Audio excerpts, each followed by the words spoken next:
پورے دین کا اللہ نے ان آیات میں خلاصہ بیان کیا ہے، اور اسلام کی یہ خوبی ہے کہ اگر یہ آیت نہ ہوتی اور یہ قرآن کے مضامین نہ ہوں تو انسان میں اور حیوان میں کوئی فرق نہیں رہتا۔ قرآن کہتا ہے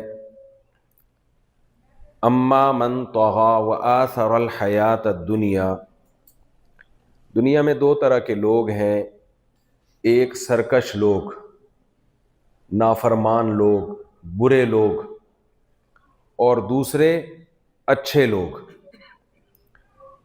انسان وہ واحد مخلوق ہے جس میں اچھے بھی ہوتے ہیں اور برے بھی ہوتے ہیں۔ جانور نہ اچھے ہوتے ہیں نہ برے ہوتے ہیں، فطرت نے انہیں جس ٹریک پہ چلایا، جس راستے پہ چلایا، وہ ہمیشہ اسی راستے پہ چلتے ہیں۔ جو صفات ان کے اندر فطرت نے، قدرت نے ڈال دی ہیں، وہ صفات چینج نہیں ہوتی۔ لیکن انسان میں ظالم بھی ہیں، عادل بھی ہیں، سخی بھی ہیں، کنجوس بھی ہیں، حیا والے بھی ہیں، بے حیا بھی ہیں، بہادر بھی ہیں، بزدل بھی ہیں، شکر گزار بھی ہیں، ناشکرے بھی ہیں، غیرت مند بھی ہیں، غیرت لیس بھی ہیں۔ یہ ساری صفات انسانوں میں ہوتی ہیں، یہ جانوروں میں یہ صفات نہیں ہوتی۔ آپ ساتھ ساتھ ترجمہ کریں گے یا بیان کے بعد کریں گے؟ بیان کے بعد ابھی تو یہ کریں جی۔ Very quickly with this, after praising Allah subhanahu wa ta'ala and sending salutation to Prophet sallallahu alaihi wasallam, he recited two verses of Surah Naziat, وَأَمَّا مَنْ طَغَى, and then those who disobey Allah subhanahu wa ta'ala, for them the abode is Jahannam, and for those who obey Allah subhanahu wa ta'ala, the abode is Jannah. Mufti Sahib mentioned that this is actually the whole khulasa and the whole completion of our deen. And if these verses were not there, then we may be misguided. That he mentioned that the difference between insan, mankind, and animals are that insan, mankind, that is us, we have the choice to obey Allah subhanahu wa ta'ala or to disobey Allah subhanahu wa ta'ala. No. obey اللہ سبحانہ و تعالیٰ کی طرف تو میں بھی آیا نہیں ہوں، میں تو To do good or bad. جی گڈ ہو۔ Yeah, to be obedient to yourself and to be respectful or disrespectful, to be good or bad. Whereas animals, they don't have that choice. They don't have that distinction quality to distinguish between right and wrong. اب یہ بات تو سب مانتے ہیں، کافر بھی مانتے ہیں، مسلم بھی مانتے ہیں کہ انسانوں کی دو ٹائپس ہیں، اچھے اور برے، اور جانوروں کی ایک ہی ٹائپ ہے۔ جو جانوروں میں کوالٹیز ہوتی ہیں وہ بلٹن ہوتی ہیں کمپنی کی طرف سے۔ کتے وفادار ہوتے ہیں تو ہمیشہ وفادار ہی رہیں گے، وہ بے وفا نہیں ہوتے۔ جو جانور بہادر ہے وہ ہمیشہ بہادر ہی رہے گا۔ لیکن انسانوں میں انسان اپنے اختیار سے دونوں ٹریک ہیں اس کے پاس، اچھے راستے کو سلیکٹ کرے یا وہ برے راستے کو سلیکٹ کرے، یہ انسان کے پاس آپشن ہے۔ یہ بات کافر بھی مانتا ہے، مسلم بھی مانتا ہے، غیر مسلم جو خدا کو مانتے ہیں، جو نہیں مانتے، وہ سب یہ بات مانتے ہیں۔ اسی وجہ سے دنیا میں سزائیں انسانوں کے لیے ہوتی ہیں، جانوروں کے لیے کوئی پنشمنٹ نہیں ہے۔ پوری دنیا میں لاز انسانوں کے لیے بنتے ہیں، اچھے لوگوں کو بینیفٹس دیے جاتے ہیں، ایوارڈ دیے جاتے ہیں، جو برے لوگ ہیں ان کو سزائیں ملتی ہیں، لیکن جانوروں کو سزائیں نہیں ملتی۔ آپ نے نہیں دیکھا کہ کسی کتے نے 6 انسانوں کو کاٹ لیا تو اسے امریکہ میں جیل سنا دی گئی ہو یا سزا دی گئی ہو، اس لیے کہ وہ اس نے اگر کاٹا ہے تو وہ اپنی نیچر سے مجبور ہے۔ تو یہ بات تو پوری دنیا میں چاہے مسلم ہو، غیر مسلم ہو، خدا کو مانتے ہو، نہیں مانتے ہو، یہ بات تو طے شدہ ہے کہ there are 2 types of humankind۔ انسانوں کی کتنی قسمیں ہیں؟ 2 قسمیں، اچھے اور برے۔ جی آپ اچھے انسانوں میں آتے ہیں۔ جی Mufti Sahib is giving a talk in English as well. So Mufti Sahib, basically, very quickly, my transition will be small. Mufti Sahib saying there are 2 kinds of mankind. But whereas animal, there is no 2 kinds. There's only 1 kind of animal that they are, what they are fit or what they've been created for. Insan are the ones that I mentioned earlier. They have choice. There will be good kind of people or bad kind of people. And hence, that's why the reward and punishment is dealt only with humankind. That if a human being does something good, they will be rewarded. If they did something wrong, then they will be held accountable. Whereas animals, there will be no accountability for them, good or bad. You get the example of a dog. If a dog does something bad or did something good, it is accepted that it's a dog or any other animal, whereas human being, we have accountability. یہی وجہ ہے، مجھ سے کسی نے پوچھا نا کہ ہم قربانی کا جانور جب ذبح کرتے ہیں کسی نے کہا اگر ماں گائے جو ہے وہ پریگننٹ ہو تو اس کو کوئی ذبح کرتا ہے تو یہ بہت بڑا کسی نے کہا جرم ہے, کیونکہ اس کے بچے کا کیا قصور ہے.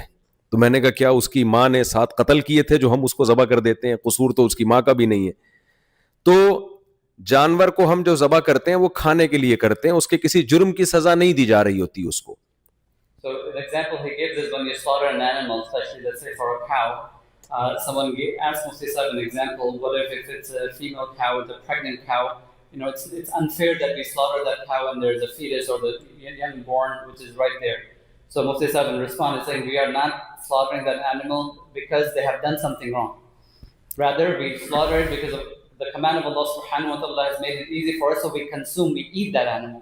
So there's no logical understanding that we are paying back that animal or it's a punishment for that animal that we are sacrificing.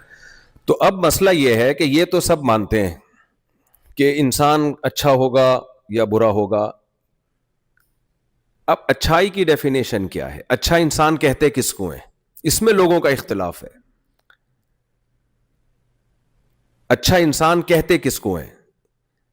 اسلام کا دعویٰ یہ ہے کہ یہ گاڈ, خدا, اللہ ڈیسائیڈ کرے گا کون سی کوالٹیز ہیں, کون سی صفات ہیں جو اچھی ہیں, وہ اپنے اندر پیدا کرو گے تو آپ اچھے انسان کہلاؤ گے, اور کون سی صفات ایسی ہیں, کون سی کوالٹیز ایسی ہیں جو آپ اگر اپنے اندر پیدا کرو گے تو آپ برے انسان کہلاؤ گے. اسلام نے اس کو بہت اچھے طریقے سے ایکسپلین کیا ہے, جس کو کہا جاتا ہے وحی.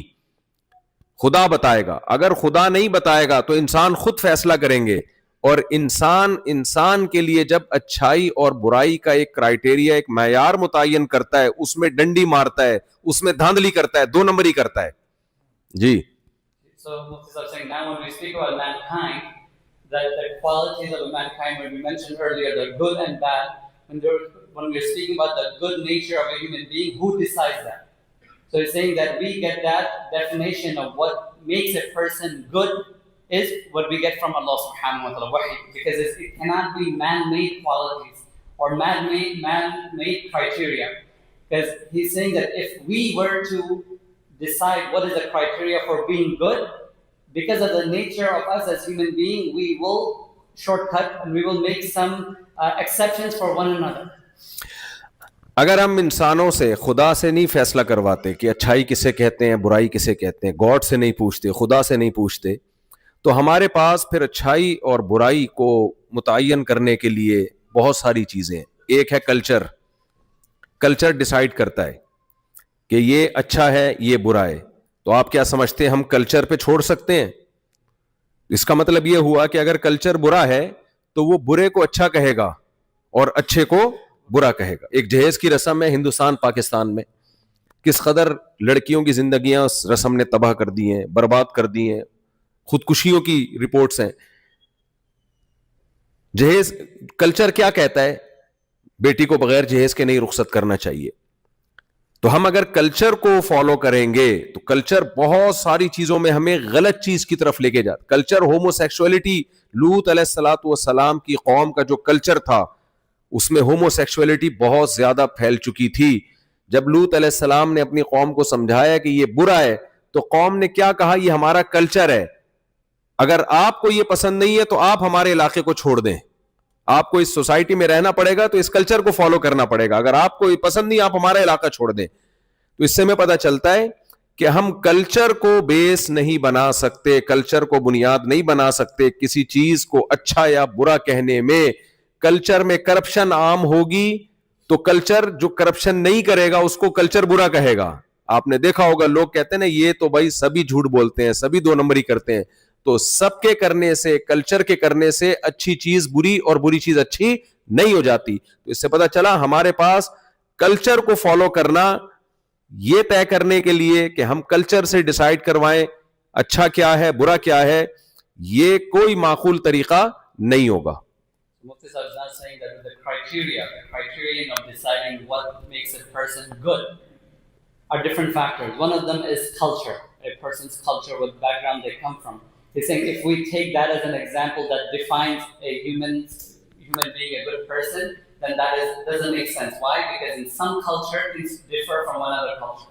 For example, in the subcontinent, from India, Pakistan, there is a culture when at the time of wedding, the girl's family would give them enough gifts, and that at some point it's required.